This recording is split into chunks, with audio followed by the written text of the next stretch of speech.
నమస్కారం. నేను మీ సిరి. Welcome to నిన్ను కోరి. ఈరోజు కథ ప్రేమ చదరంగం పార్ట్ 46. రచించిన వారు బృందా గారు. ఇక కథలోకి వెళ్తే ఆనంద్ కార్ స్టార్ట్ చేయడంతో అతని పక్కన కూర్చొని హాయిగా ప్రయాణం సాగించింది భూమి. గుడికి చేరుకొని ఇద్దరూ జంటగా ప్రదక్షిణలు చేసి పంతులు గారి చేత పూజ చేయిస్తూ దేవుడి ముందు చేతులు జోడించారు. ఆ మాయ సమస్య లేకుండా చేసి నా కాపులను నిలబెట్టినందుకు నీకు చాలా థ్యాంక్స్ స్వామి. ఆయనకి ఉన్న చెడు వ్యసనాలు కూడా పోయి ఇద్దరం ఇప్పటికీ సంతోషంగా ఉండేలా చూడు. చెన్నైలో మా కొత్త ప్రయాణం సాఫీగా సాగేలా చూడు దేవుడా. అలాగే నేను తల్లినయ్యే అదృష్టాన్ని నాకు ప్రసాదించు స్వామి. భావోద్వేగంతో ఆ భగవంతుణ్ణి వేడుకొని కళ్ళు తెరిచి అనంత్ వైపు చూసేసరికి తనని చూస్తూ కనిపించాడు. ఇంతసేపు మొక్కుకున్నావు, అంతలా ఏం కోరుకున్నావేంటి అని అడిగాడు. ప్రతి భార్యకుండే చిన్న చిన్న కోరికలే అండి. అతని నుదుటిన సింధూరం దిద్దుతూ అంది భూమి. సరేలే అని వెళ్ళబోతున్న అతని ఆపి బొట్టు పెట్టమన్నట్టుగా నవ్వుతూ కుంకుమ వైపు చూపించింది. ఆమె నుదుటిన పాపిటిన కుంకుమ పెట్టి ఇక వెళ్దామా అన్నాడు. కాసేపు కూర్చొని వెళ్దాం.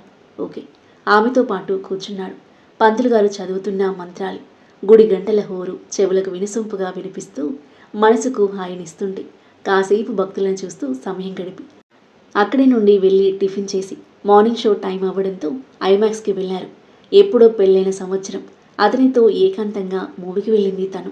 ఇప్పుడు మళ్ళీ అతనితో మూవీ చూడబోతున్నందుకు చిన్న పిల్లల సంబరపడిపోతుంది భూమి.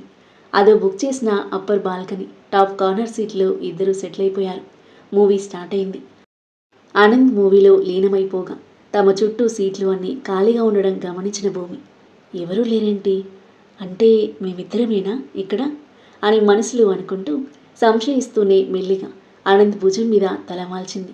ఆనంద్ తల తిప్పి ఒకసారి చూసి స్క్రీన్ వైపు దృష్టి పెట్టాడు. చిన్నగా నవ్వుకొని అతని చేయి పట్టుకుని భుజంపై కంఫర్ట్గా తలవాల్చింది భూమి. అతని సాన్నిహిత్యంలో మూవీని చూడడం భూమి మనసుకు ఎంతో హ్యాపీనెస్ని ఇచ్చింది. వాళ్ళకి ఏకాంతం కల్పించేందుకే అదో అప్పర్ బాల్కనీ సీట్స్ మొత్తం రిజర్వ్ చేశాడన్న విషయం వారికి తెలియదు. హ్యాపీగా మూవీని ఎంజాయ్ చేసి బార్బిక్యూకి చేరుకున్నారు. వాళ్ళు రీచ్ అవ్వగానే happy wedding anniversary sir, happy wedding anniversary ma'am అంటూ రెస్టారెంట్ మేనేజ్మెంట్ బొకేలతో విష్ చేశారు. చాలా సర్ప్రైజింగ్గా అనిపించింది ఇద్దరికి. వాళ్ళకి థ్యాంక్స్ చెప్పి రండి సార్ అంటూ ముందు నడుస్తున్న మేనేజర్ను ఫాలో అయ్యారు. This is your table sir manager చూపించడంతో మరింత ఆశ్చర్యపోయారు ఇద్దరు. వన్ సైడ్ ఆఫ్ రెస్టారెంట్లో వన్ టేబుల్ మాత్రమే ఉండి చుట్టూ అంతా కలర్ఫుల్ ఫ్లవర్స్తో బ్యూటిఫుల్గా అరేంజ్ చేసి ఉంది. Have a great day sir. Manager వెళ్ళిపోగా చైర్లో కూర్చొని చుట్టూ చూస్తూ ఉండగా కేక్తో లోపలికొచ్చాడు వెయిటర్. మేము ఆర్డర్ చేయలేదు కదా అన్నాడు ఆనంద్. అదవరాన సార్, మీకోసం ముందే ఆర్డర్ చేశారు సార్. ఆశ్చర్యంగా మొహాలు చూసుకున్నారు భూమి ఆనంద్. వెయిటర్ వెళ్ళిపోగా పద కేక్ కట్ చేద్దాం. ఆనంద్ చైర్లో నుండి లేవగా అతనితో పాటు కదిలింది. ఇద్దరూ జంటగా కేక్ కట్ చేసి ఒకరినొకరు తినిపించుకున్నారు. ఇద్దరికి నచ్చిన ఫుడ్ ఐటమ్స్ ఆర్డర్ చేసి లంచ్ చేయడం స్టార్ట్ చేశారు. కనులకు ఇంపుగా ఉన్న బ్యూటిఫుల్ యాంబియన్స్, చెవులకు మృదు మధురంగా వినిపిస్తున్న ప్లెజెంట్ మ్యూజిక్, చూడగానే నోరూరుతున్న టేస్టీ వెరైటీస్, కలిసి లంచ్ చేయడం చాలా కొత్తగా అద్భుతంగా అనిపించింది ఇద్దరికి. అదవ్ ఇంత స్పెషల్గా అరేంజ్ చేస్తాడని అసలు ఎక్స్పెక్ట్ చేయలేదు ఆనంద్. భూమితో ఇలా కలిసి టైం స్పెండ్ చేయడం అతనికి క్రమంగా నచ్చసాగింది. హ్యాపీనెస్తో వెలిగిపోతున్న భూమి మోము చూసి అతని మనసుకు హ్యాపీగా అనిపించింది. ఎప్పుడూ తన హ్యాపీనెస్, తన ఎంజాయ్మెంట్ మాత్రమే చూసుకుంటూ భూమి హ్యాపీనెస్ గురించి ఆలోచించేవాడే కాదు. ఈరోజు కూడా తమ్ముడు ప్లాన్ చేస్తేనే భూమితో పాటు వచ్చాడు తప్ప సంవత్సరంలో ఒకసారి వచ్చే యానివర్సరీ రోజైనా భార్య కోసం ఏమైనా చేయాలని కానీ, కనీసం సరదాగా బయటకు తీసుకువెళ్లాలనే ఆలోచన కానీ రాలేదు అనంత్కి. గిల్టీగా అనిపించింది అతనికి. తింటున్న ఆమెని తీక్షణంగా చూస్తున్నాడు. అతని చూపులను గమనించిన భూమి, ఏమైందండి అలా చూస్తున్నారు? మొహానికి ఏమైనా అంటుకుందా? ఇన్నోసెంట్ ఫేస్తో అడిగింది. ఏం లేదు, ఫుడ్ ఐటమ్స్ నచ్చాయా అని అడిగాడు. హా అండి, చాలా బాగున్నాయి అంది నవ్వుతూ. ఇది ట్రై చేయి, చాలా బాగుంది అని ఆనంద్ తనకి వడ్డిస్తుంటే మురిసిపోతూ చూస్తూ హ్యాపీగా తింటుంది భూమి. చివరగా ఐస్ క్రీమ్తో లంచ్ ముగించుకొని బయటకు వచ్చేశారు. నెక్స్ట్ ఏంటి ప్లాన్స్ అడిగాడు ఆనంద్ కార్ స్టార్ట్ చేస్తూ. ఏమో అండి, మీ ఇష్టం. షాపింగ్కి వెళ్దాం, మంచి శారీ తీసుకో. ఆశ్చర్యం ఆనందంతో చూసింది భూమి. నిజంగానా అడిగింది నమ్మలేనట్లుగా. హా, నిజంగానే ఆమె మోములోని హ్యాపీనెస్ని చూస్తూ అన్నాడు ఆనంద్. అలాగే అండి అంది సన్నని నవ్వుతూ. ఎప్పుడు తనతో షాపింగ్కి రమ్మన్నా ఏదో ఒక కారణం చెప్పి తప్పించుకునేవాడు. ఇప్పుడు తనే స్వయంగా షాపింగ్కి తీసుకెళ్తుండడంతో లోపల మురిసిపోతూ ఉంది భూమి. కాసేపటికి షాపింగ్ మాల్కి చేరుకున్నారు. నీకు నచ్చింది తీసుకో. ఆహా, మీకు నచ్చింది సెలెక్ట్ చేయండి అడిగిన భూమి కోరిక మేరకు తనకి మంచి శారీ సెలెక్ట్ చేశాడు ఆనంద్. షాపింగ్ అయిపోయి కేఫ్లో వేడివేడి కాఫీ తాగేసి ఇంటికి చేరుకున్నారు. అప్పటికే టైం 6 దాటి చీకటి పడసాగింది. ఇల్లంతా లైట్స్తో వెలుగులేనుతూ ఉంది. ఇంట్లోకి అడుగు పెట్టగానే భూమి ఫ్యామిలీ వాళ్ళు, దక్షతో సహా అనంత్ ఫ్రెండ్స్ అందరూ చుట్టూ చేరి ఒకరి తర్వాత ఒకరు వారి బెస్ట్ విషెస్ని తెలుపుతూ సందడి సందడిగా మారింది. అనంత్ త్వరగా బట్టలు మార్చుకుని రండి. భువనేశ్వరి మాటలకు అలాగే మమ్మీ అని బదిలిచ్చి భూమితో పాటు గదిలోకి కదిలాడు. ఫేస్ వాష్ చేసుకుని అనంత్ డ్రెస్ చేంజ్ చేసుకుంటుంటే ఫ్రెష్ అప్ అయి వచ్చిన భూమి అనంత్ తన కోసం తీసుకున్న శారీని ప్రేమగా తడిమి ఆ శారీని కట్టుకుంది. రెడీ అయ్యి ఆమె రెడీ అవ్వడం కోసం ఎదురు చూస్తూ ఫోన్ చూస్తూ కూర్చున్న అనంత్ ఏమండి అన్న భూమి పిలుపుకి తలెత్తి చూశాడు. పాలపిట్ట కలర్ పట్టు చీరలో ముద్దుగా ఉన్న భూమిని చూసి అతని కళ్ళు మెరిశాయి. బాగున్నావు అంటూ అనంత్ ముందు నడుస్తుంటే హ్యాపీగా ఫీల్ అవుతూ అతని వెనకాలే కదిలింది. ఇద్దరూ కిందకు వెళ్లేవరకు గార్డెన్లో బెలూన్స్ లైట్స్తో డెకరేట్ చేసి కేక్ అరేంజ్ చేశారు. అదవ్, ఇషాన్వి అందరి సమక్షంలో మరోసారి కేక్ కట్ చేశారు. అందరూ ఇద్దరికి విష్ చేస్తూ కేక్ తినిపించడం అయ్యాక అదవ్ మైండ్లో చిలిపి ఆలోచన మెదిలి ఎవరూ చూడకుండా మెల్లిగా కేక్ చేతిలోకి తీసుకున్నాడు. అందరూ లోపలికి వెళ్తుంటే వాళ్ళ వెనకాల వెళ్తున్న ఇషు చేయి పట్టుకుని బయటికి లాక్కెళ్ళాడు. ఏయ్, ఏం చేస్తున్నావు? సర్ప్రైజ్ అని నాటిగా నవ్వుతూ ఆమె మొహం మొత్తం కేక్ రాసేసి నవ్వుతూ దూరంగా పరిగెత్తాడు. You idiot! కోపంగా పళ్ళు నూరుతూ కేక్ తీసుకుని అతని వెనకాల పరిగెత్తింది ఇషాన్వి. ఆగరని పని చెప్తా అంటూ. నువ్వు ఆగమంటే ఆగుతావు మరి అంటూ పరిగెత్తి చివరన ఉన్న స్విమ్మింగ్ పూల్ దగ్గరికి వెళ్ళి ఆగాడు. అతని వెనకాలే పరిగెత్తి అతని చేరుకున్న ఇషాన్వి అతని ఫేస్కి కేక్ రాయబోతుంటే ఆమె 2 చేతులు పట్టుకుని ఆపి, నువ్వు నా ఫేస్కి కేక్ రాయాలి అంతే కదా, హ్యాపీగా రాయించేసుకుంటాను.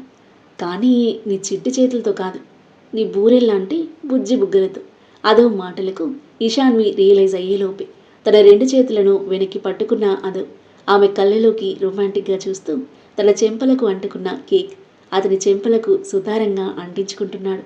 అతని చెక్కిలి ఆమె చెక్కిలిని శుతిమెత్తగా తాకుతుంటే అలాగే స్టాచ్యూలా ఉండిపోయి అతని మొహంలోకి చూస్తుంది ఇషాన్వి. అదవ్ చేతులు వదిలేయగా వెంటనే దూరం జరిగి చిరు కోపంగా చూస్తుంది.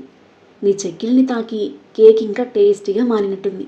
చూస్తుంటే నోరూరిపోతున్నాయి, కొరికేయాలి అనిపిస్తుంది అల్లరిగా అంటూ అదవ్ ఆమె మొహానికి దగ్గరగా అతని మొహాన్ని తెచ్చేసరికి చేత్తో అతని మొహాన్ని దూరం నెట్టేసి బాగా ఎక్కువ అవుతుంది నీకు అంటూ ఆమె చేతిలో ఉన్న కేక్ మొత్తం అతని మొహానికి పూసేసి వెళ్ళిపోతుంటే నవ్వుతూ చూస్తూ ఆమె వెనకాలే కదిలాడు అదవ్.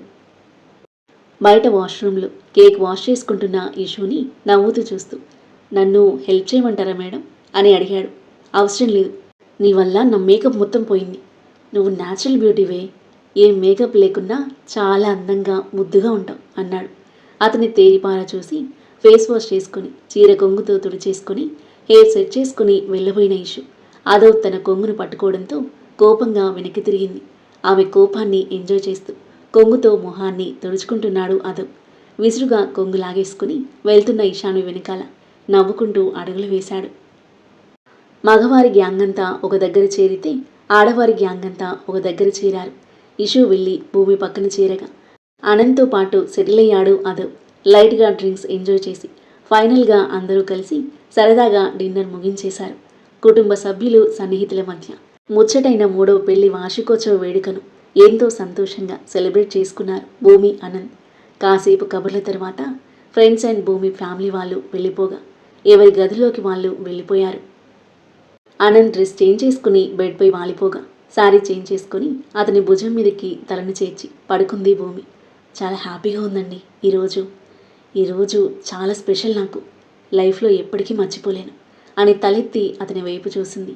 తన వైపు చూస్తున్న అతని కళ్ళలోకి ప్రేమగా చూస్తూ వన్స్ అగైన్ హ్యాపీ యానివర్సరీ అండి చటుక్కున అతని బుగ్గ మీద ముద్దు పెట్టి నవ్వుకుంటూ అతని హత్తుకుని పడుకుంది భూమి. చిన్నగా నవ్వుకుని ఆమెను దగ్గరికి తీసుకుని పడుకున్నాడు అనంత్. 3 రోజులు వేగంగా గడిచిపోయి దక్ష్ పెళ్లి రానే వచ్చింది. అనంత్ అదవ్ జంటలుగా పెళ్లికి వెళ్ళగా వీళ్ళు చేరుకున్న కాసేపటికి రోహిత్తో పాటు కళ్యాణ మండపానికి చేరుకుంది మాయ. రోహిత్ అందరినీ నవ్వుతూ విష్ చేస్తుంటే హాయంది మాయ అందరి వైపు చూసి. రోహిత్ ఉన్నాడు కాబట్టి మాయతో మాట్లాడడం ఇష్టం లేకపోయినా అందరూ హాయంటూ బదిలిచ్చారు అనంత్తో సహా. రోహిత్ అనంత్ వాళ్ళతో పాటు కూర్చొని పెళ్లిని వీక్షిస్తుంటే అతని పక్కన కూర్చొని పెళ్లి కార్యక్రమం వైపే దృష్టి పెట్టింది మాయ. పెళ్లి కార్యక్రమం ముగిసే వరకు మళ్ళీ అనంత్తో మాట్లాడడానికి ట్రై చేయలేదు. అప్పుడప్పుడు అతన్ని చూసిన ఆ చూపులు తేడాగా మాత్రం ఏమనిపించలేదు అనంత్కి. అలాగే తనని గమనిస్తున్న అదో వాళ్ళకి తనలో మార్పు వచ్చిందని నిశ్చింతగా ఊపిరి పీల్చుకున్నారు. బంధుమిత్రుల అందరి సమక్షంలో దక్ష్ శ్రద్ధల వివాహం అంగరంగ వైభవంగా జరిగింది. మరో 4 రోజుల తర్వాత అన్నీ ప్యాక్ చేసుకుని చెన్నై వెళ్ళడానికి రెడీ అవుతున్నారు అనంత్, భూమి. ఇంటిని వదిలిపెట్టి వెళ్ళడానికి బాధగా ఉన్న ఆఫీస్ వర్క్ మీద అందున భర్తతో వెళ్తున్నందుకు భూమికి బాధగా లేకపోయినా కంఫర్టబుల్ లైఫ్ వదిలిపెట్టి ఒంటరిగా వెళ్ళి కష్టపడడానికి సిద్ధంగా లేని అనంత్ మాత్రం చాలా మూడీగా ఉన్నాడు. ఇక కొడుకు వెళ్ళడం ఇష్టం లేని భువనేశ్వరి గుబులు పెట్టుకొని మొహమంతా మార్చేసుకుంది. అన్నయ్య, వదిన రెడీనా? ఫ్లైట్కి టైం అవుతుంది అంటూ గదిలో నుండి వచ్చాడు అదు. రెడీరా అని లగేజ్ బ్యాగ్ తీసుకొని బయటకు కదలబోయిన అనంత్ను పట్టుకొని కన్నీళ్లు పెట్టుకుంది భువనేశ్వరి. భువన, సంతోషంగా పంపించాలి కానీ ఇలా ఏడుస్తారా అంటూ అనంత్ భుజం మీద చేయి వేసిన విష్ణువర్ధన్, నీ మీద నమ్మకంతో చెన్నై ఆఫీస్ పనులు నీకు అప్పగించాను. ఇక్కడలా బాధ్యత లేకుండా తిరగకుండా కాస్త బాధ్యతగా పనిచేయి. తాగుడు తిరుగుడు తగ్గించి కోడల్ని జాగ్రత్తగా చూసుకో. అలాగే డాడ్. అనంత్ను హత్తుకొని వెన్నుపై తట్టి వదిలి భూమి వైపు తిరిగాడు విష్ణువర్ధన్. అమ్మ భూమి, జాగ్రత్త. అక్కడికి వెళ్ళాక ఏదైనా సమస్య ఉన్నా, వాడి వల్ల నీకు ఇబ్బంది అయినా వెంటనే కాల్ చేసి చెప్పు, సరేనా? అలాగే మావయ్య అంటూ అనంత్తో పాటు పెద్దవాళ్ళ ఆశీర్వాదం తీసుకుంది. ఇక పదండి. విష్ణువర్ధన్ బయటికి నడవగా అందరూ వెనకాల కదిలారు. హ్యాపీ జర్నీ అక్క, ఇద్దరూ హ్యాపీగా ఉండండి అని నవ్వుతూ అంటున్న ఇషుని దగ్గరికి తీసుకుంది భూమి. నువ్వు అదవ్ కూడా టామ్ అండ్ జెర్రీలో పోట్లాడుకోకుండా హ్యాపీగా కలిసిమెలిసి ఉండండి. అదవ్ మనసు బంగారం. మీ పెళ్ళై అప్పుడే 4 రోజులైపోయాయి. తను ఎక్కువగా వెయిట్ చేయించకు. మౌనంగా ఉండిపోయింది ఇషాన్వి. బాయ్. ఆప్యాయంగా ఇషు బుగ్గన ముద్దు పెట్టి బయటికి కదిలింది భూమి. అనంత్ను పక్కకు తీసుకెళ్లిన దక్ష్ అక్కడికి వెళ్ళాక కూడా తాగడం తిరగడం లాంటివి చేసి భూమిని ఇబ్బంది పెట్టకు. నిన్ను నమ్మి తనని నీతో పాటు పంపిస్తున్నారు. ఆ నమ్మకాన్ని నిలబెట్టుకో అంటూ హక్ చేసుకున్నాడు దక్ష్. అలాగేరా అన్నాడు తిరిగి హత్తుకుని వదులుతూ. వెళ్ళొస్తానత్తయ్య, మంచిగా ఉండండి, నా కొడుకు జాగ్రత్త అంది భువనేశ్వరి. లగేజ్ డిక్కీలో పెట్టి అదవ్ కార్ స్టార్ట్ చేయగా దక్ష్ ఫ్రంట్ సీట్లో కూర్చుంటే అందరికీ బాయ్ చెప్పి వెనకాల కూర్చొని తమ సరికొత్త ప్రయాణం సాగించడానికి ఎయిర్పోర్ట్కి స్టార్ట్ అయ్యారు భూమి, అనంత్. వీళ్ళ కార్ అలా వెళ్ళిందో లేదు, మరో కారు లోపలికి దూసుకు వచ్చేసరికి ఇంట్లోకి వెళ్లే వాళ్ళంతా వెనక్కి తిరిగి చూశారు. తన తల్లిదండ్రులతో పాటు ఆ కారులో నుండి దిగి ఎదురుగా ప్రత్యక్షమైంది అనిక. ఆ తర్వాత ఏం జరగబోతుంది? అనిక రాకకు కారణం ఏంటి? సామ్రాట్, అనికలు కలిసి ఎలాంటి ప్లాన్లు వేయనున్నారు? భూమి, అనంతల సరికొత్త ప్రయాణం ఎలా సాగబోతుంది? అద్భుతమైన కథనంతో, ఊహకందని మలుపులతో, మనసును హత్తుకునే సన్నివేశాలతో ఎంతో ఆసక్తిగా సాగే ఈ కథ యొక్క నెక్స్ట్ ఎపిసోడ్ కోసం మన నెక్స్ట్ వీడియో చూడండి. కథ నచ్చితే లైక్ చేయండి. ఈ కథపై మీ అభిప్రాయాన్ని తప్పకుండా కామెంట్ చేయండి. మరిన్ని ఇలాంటి ఇంట్రెస్టింగ్ స్టోరీస్ కోసం మన ఛానల్ని సబ్స్క్రైబ్ చేయండి. Thank you for listening.